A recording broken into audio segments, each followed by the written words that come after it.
تمہاری زندگی میں بھی دکھ اور تکالیف آنے والی ہیں، اور جب تم یہ فسا کھایا کرو گے تو تم یاد کیا کرو گے کہ ہم بھی گناہ کی غلامی میں تھے، ہم بھی ابلیس کے ہاتھوں دکھ اٹھا رہے تھے، ہم بھی ابلیس کے ہاتھوں موت میں دھکیلے جا چکے تھے۔ تب ایک برہ ہماری خاطر ذبح ہوا، ایک برہ جو بے عیب تھا ہماری خاطر صلیب پر چڑھایا گیا، جس کے خون سے ایک نیا عہد باندھا گیا، جس کے خون سے ایک نئی تحریر لکھی گئی اور ہمارے گناہوں سے ہمیں معافی ملی۔ اسی لیے پالوس رسول کہتا ہے کہ حکموں کی دستاویز یسوع مسیح کے خون بہانے کے وسیلے سے ہمارے سامنے سے ہٹ گئی ہے۔ خدا نے اس کو ہمیشہ کے لیے ہٹا دیا ہے کہ تمہارا قرض ادا ہو چکا۔ جس طرح ہم نے سنا ہے نا سے کہ جب قرض دے دیا جاتا تھا تو سٹیمپ لگائی جاتی تھی کہ ڈن ہو گیا جی، سارا قرض معاف ہو گیا۔ تو خداوند یسوع مسیح شاگردوں کو پہلے یہ یاد دلاتے ہیں کہ تمہیں دکھ اٹھانے ہیں، تمہیں تکلیفوں میں سے گزرنا ہے، اور ہر وہ شخص جو یسوع مسیح پر ایمان نہیں لاتا وہ گناہ کے ہاتھوں دکھ اٹھاتا ہے، وہ ابلیس کے ہاتھوں دکھ اٹھاتا ہے۔ لیکن جب وہ اس بے عیب برے کے خون کے عہد میں شریک ہو جاتا ہے تو پھر دکھ اس کی زندگی کا مقدر نہیں رہتے، پھر دکھ اس کی زندگی سے ختم ہو جاتے ہیں، اور وہ نئے عہد میں شریک ہو کر خدا کا فرزند ٹھہرتا ہے۔ خدا یسوع مسیح نے روٹی لے کر توڑی اور کہا کہ یہ جو بدن ہے توڑا جائے گا، یہ روٹی نہیں بلکہ میرا بدن ہے، یہ توڑا جائے گا۔ یہودی جب برے کو جو آگ پر بھنا ہوا ہوتا تھا اس کا گوشت توڑ توڑ کر کھاتے تھے تو یاد کرتے تھے کہ اس برے کے خون کی وجہ سے ہم چھڑائے گئے۔ آپ کو یاد ہوگا خدا نے کہا اسرائیلیوں کو جب وہ مصر میں تھے، جب آخری آفت آنے والی تھی مصر کے اوپر، تو خدا نے کیا حکم دیا؟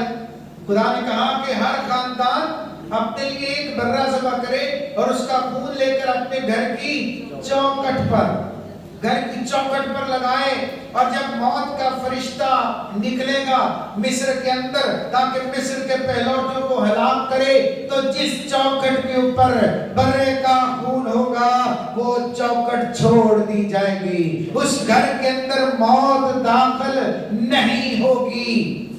اسی لیے اسے فسح کہتے ہیں، عبرانی زبان میں فسح، اس کا مطلب ہے گزر جانا، چھوڑ دینا، کہ فرشتہ ایک لائن میں جو گھر ہے جا رہا ہے، ہر گھر کے اندر داخل ہوتا ہے اور پلوٹے کو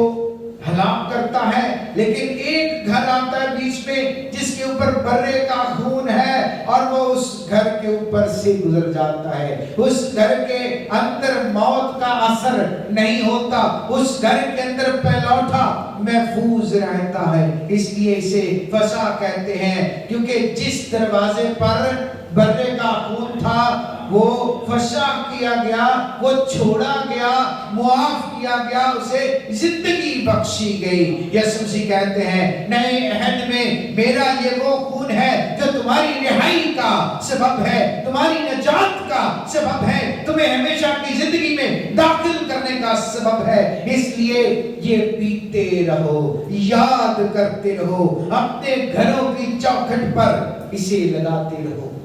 اب اس خون کو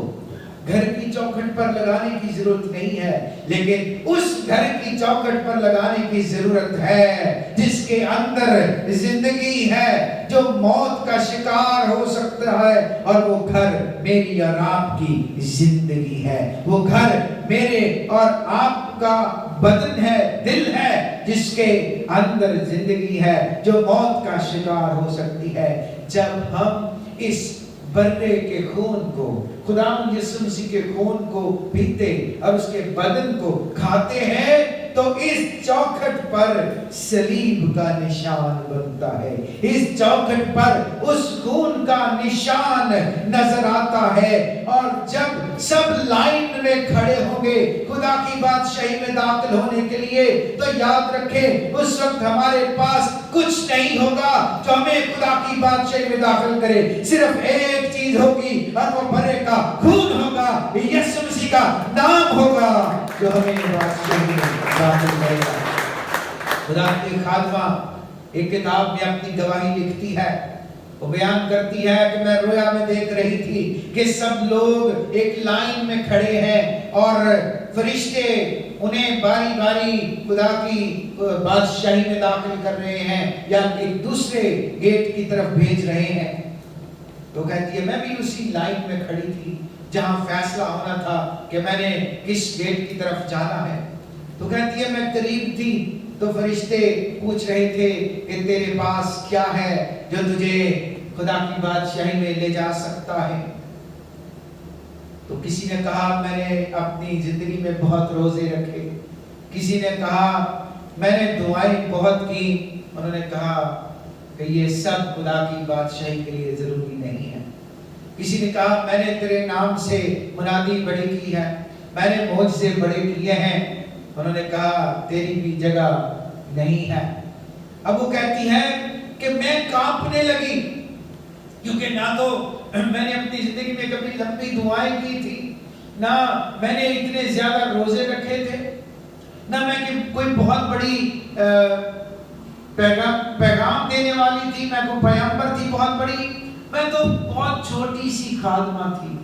میں اپنے دل میں ایمان رکھتی تھی کہ یسوع مسیح میرا نجات دہندہ ہے۔ تو وہ کہتی ہے میں اپنی آنکھیں بند کیے ہوئے جب فرشتوں کے سامنے پہنچی تو وہی سوال مجھ سے کیا گیا کہ تیرے پاس کیا ہے کہ تو خدا کی بادشاہی میں جا سکتی ہے۔ تو کہتی ہے میں نے اپنی آنکھیں بند رکھی اور میں نے کہا میرے پاس کچھ نہیں ہے سوائے برے کے خون کے جو مجھے موت سے بچا سکتا ہے، میرے پاس کچھ نہیں ہے سوائے یسوع کے نام کے جس کے وسیلے سے میرے گناہ معاف ہوئے ہیں۔ اس لیے خدا نے یسوع مسیح نے کہا کہ جب تک میں نہ آؤں میری یادگاری میں یہ کرتے رہنا، یہ فسا کھاتے رہنا، یاد کرتے رہنا کہ اس کے وسیلے سے میں بچایا گیا ہوں، اس کے وسیلے سے میں چھڑایا گیا ہوں۔ اور پھر خدا یسوع مسیح کہتے ہیں کہ ابن آدم کے حق میں تو جیسا لکھا تھا جاتا ہے، لیکن افسوس جس کے وسیلے سے پکڑوایا جاتا ہے۔ خدا یسوع مسیح کو اپنے پکڑوائے جانے پر افسوس نہیں ہے، افسوس اس بات پر ہے کہ اب اس کی معافی نہیں ہو سکتی۔